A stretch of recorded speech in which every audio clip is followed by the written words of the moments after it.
कि जब मैं बजाता हूँ तो मेरी नज़र इस पे रहती है कि इस बजाने के एवज में मुझे क्या मिलने वाला है। लेकिन तुम्हारा गुरु तो अलौकिक है, तुम तो अपने गुरु के सामने कुछ भी ना हो। मेरा बजाना दरअसल एक तरह का एक बिजनेस है, एक तरह का एक व्यवसाय है। मेरे गुरु का बजाना पूरी तरह से आध्यात्म है।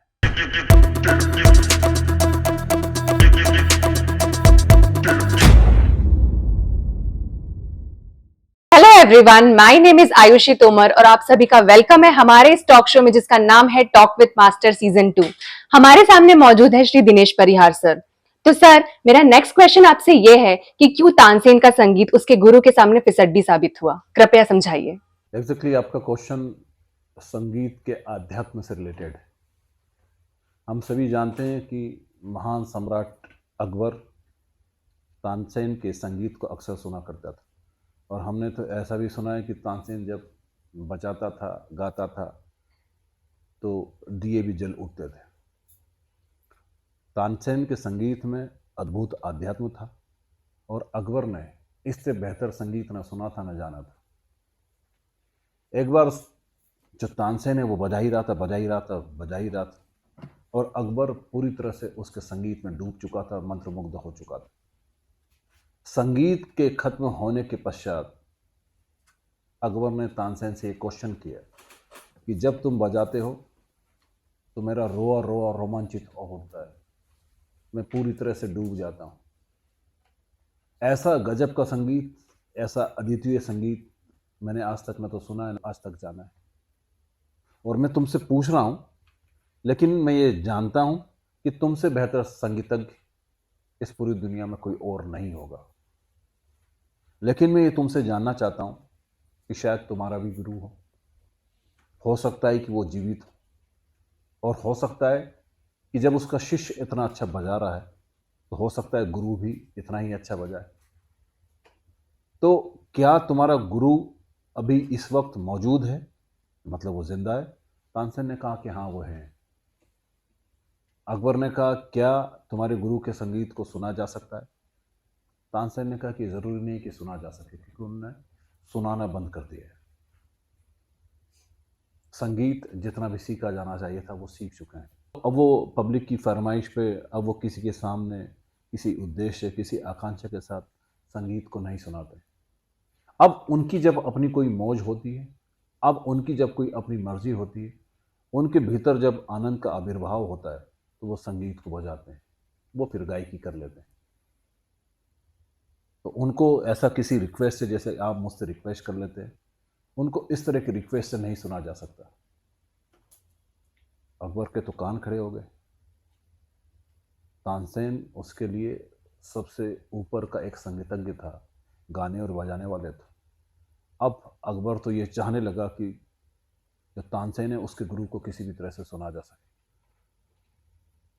अकबर ने तानसेन से बहुत सारी जिद की, और फिर तानसेन ने कहा कि मेरे जो गुरु हैं हरिदास, वो सुबह सुबह यमुना के किनारे जब उठते हैं तो 3 बजे वो एक राग अवश्य छेड़ते हैं। यदि हम छुपते छुपाते हुए उनके झोपड़े के बाहर झाड़ियों में यदि छुप के सुन सकें, और यदि वो बजाएं उस दिन, तो उनके संगीत को निश्चित रूप से सुना जा सकता है। अकबर, जो कि संगीत का बहुत अटूट प्रेमी था, उसने कहा कि फिर तो मुझे उनको सुनना ही पड़ेगा। वो दोनों गए घनी रात में, और जैसा कि तानसेन ने बताने की कोशिश की कि उन्होंने यमुना में स्नान किया और अपना वाद्य लिया, उस पर साज चढ़ा, और उस पर न सिर्फ उन्होंने गाया बल्कि बजाया भी। लगभग कुछ वक्त तक वो बजाते रहे, और अकबर जो था वो पूरी तरह से डूबा रहा। जब संगीत खत्म हुआ, जब हरिदास अपने झोपड़े में चले गए, तो अकबर तानसेन के साथ अपने महल में आया। लेकिन जब तक तो अकबर किसी और ही दुनिया में खो चुका था। अकबर ने कहा जब तुम म्यूजिक को बजाते थे तो मेरा रोआ रोआ कंपित हो जाया करता था। तुम्हारा म्यूजिक, तुम्हारा बजाना, तुम्हारी गायकी मेरे दिमाग से उतरकर मेरे दिलों तक पहुंच जाती थी, और मेरे शरीर के कोष्ठों तक वो आविर्भाव होकर परिलक्षित हो जाया करती थी। लेकिन तुम्हारा गुरु तो अलौकिक है, तुम तो अपने गुरु के सामने कुछ भी ना हो। तुम्हारा गुरु जब बजाता है तो ऐसा लगता है कि किसी और की खबर इसके म्यूजिक के थ्रू, इसकी गायकी के थ्रू हमारे सामने आ रही है। तुम्हारा गुरु अद्वितीय है और निश्चित रूप से तुम्हारे गुरु के सामने तो कुछ नहीं। तुम्हारा बजाना मेरे रोए रोए को कंपित कर देता है, लेकिन तुम्हारे गुरु का बजाना तो किसी और लोग की खबर लाता है। इतना अंतर आखिर में पैदा कहाँ हुआ और ये कैसे हुआ? तानसेन निश्चित रूप से बहुत अभूतपूर्व आदमी रहा होगा। उसने कहा कि जब मैं बजाता हूँ तो मेरी नज़र इस पे रहती है कि इस बजाने के एवज में मुझे क्या मिलने वाला है। मेरा बजाना दरअसल एक तरह का एक बिजनेस है, एक तरह का एक व्यवसाय है। जब मैं बजाता हूँ और बजाता हूँ तो भीतर ही भीतर ये बात मेरे भीतर चलती है कि मैं ये जो ट्यून बजाने वाला हूँ, ये जो म्यूज़िक मैंने क्रिएट किया है और अब मैं ये बजाऊंगा और अकबर करेंगे वाह। और जब वो करेंगे वाह तो हो सकता है 100 सोने की अशर्फियाँ मुझे दे दें। मेरा बजाना आध्यात्म नहीं है, मेरा बजाना एक व्यवसाय है, क्योंकि उस बजाने में मेरी नज़र आप पे रहती है अवचेतन के किसी हिस्से में। मेरे गुरु का बजाना पूरी तरह से आध्यात्म है। वो इसलिए नहीं बजाते हैं कि तुम उनको कुछ देने वाले हैं, वो इसलिए बजाते हैं कि उन्होंने कुछ पा लिया है, वो कुछ हो गए हैं, उन्होंने उस सुप्रीम चीज को पा लिया है। अब उनके पाने से वो चीज बाहर निकलती है संगीत के थ्रू। अब वो किसी के भी सामने बजाने की कोशिश नहीं करते। अब उस संगीत से उनको कुछ भी हासिल नहीं करना है। मेरा संगीत विशुद्ध रूप से व्यवसाय है और मेरे गुरु का संगीत विशुद्ध रूप से अध्यात्म है। वो संगीत की ऊंचाइयों पे है। संगीत का कोई बहुत अद्भुत प्रेमी या तो आप हो या मैं हूं, वो मेरे गुरु जो बजा रहे हैं, वो आध्यात्म जो उन्होंने जान लिया है उसको पहचान सकते हैं। वरना साधारण आदमी को तो मैं ही बहुत बहुत बहुत बहुत बखूबी लगूंगा। उस दिन पहली बार जब अकबर ने हरिदास का संगीत सुना, तब तो तानसेन का संगीत फिसड्डी साबित हुआ। जैसा कि मैंने ये कहने की कोशिश की कि पहली बार जब आप किसी व्यक्ति की कुशलता से परिचित होते हैं तो आपको मालूम पड़ता है कि कुशलता का अभाव किसको कहते हैं। हरिदास का संगीत जब अकबर ने सुना तो तानसेन में क्या कुशलता का अभाव है वो उसको समझ में आया। तानसेन ने जो बात कही, मुझे लगता है कि एक एक संगीतज्ञ को ये बात सुनना चाहिए।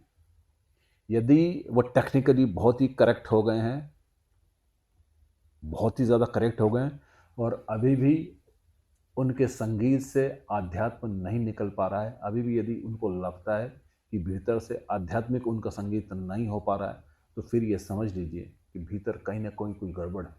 अभी भी उनका बजाना एक व्यवसाय से बढ़ के नहीं। और मैं तो देखता हूँ किसी संगीतज्ञ को इस तरह से नहीं देखता हूँ कि उसने भीतर के आनंद को पा लिया और अब उस आनंद से उसका संगीत झर रहा है।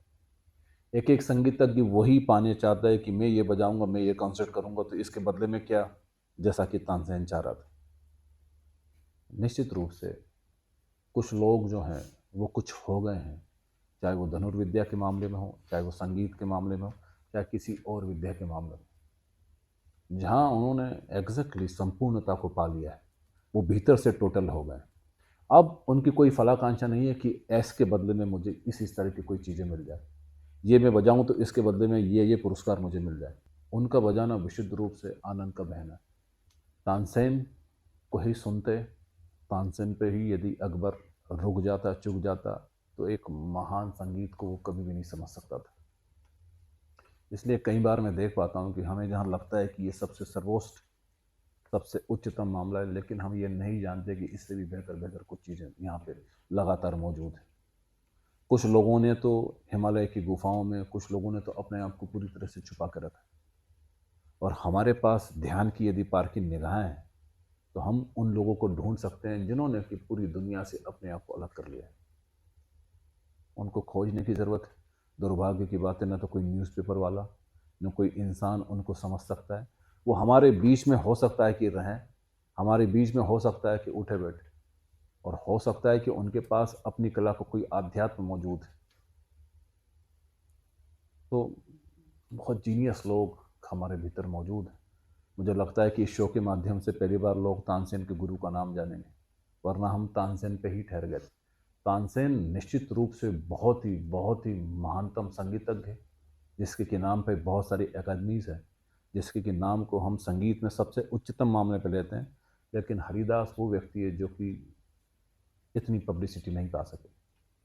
आज इस शो के माध्यम से शायद हरिदास पुनर्जीवित हो। Thank you so much sir, आपने जो स्टोरी बताई तानसेन और उनके गुरुजी के बारे में शायद ही किसी को पता हो। तो गाइस, कैसा लगा आपको हमारा ये तानसेन वाला एपिसोड? हमें कमेंट्स में जरूर बताइएगा और प्लीज हमारे चैनल को लाइक, शेयर और सब्सक्राइब करना नहीं भूलिएगा। तब तक के लिए गुड बाय।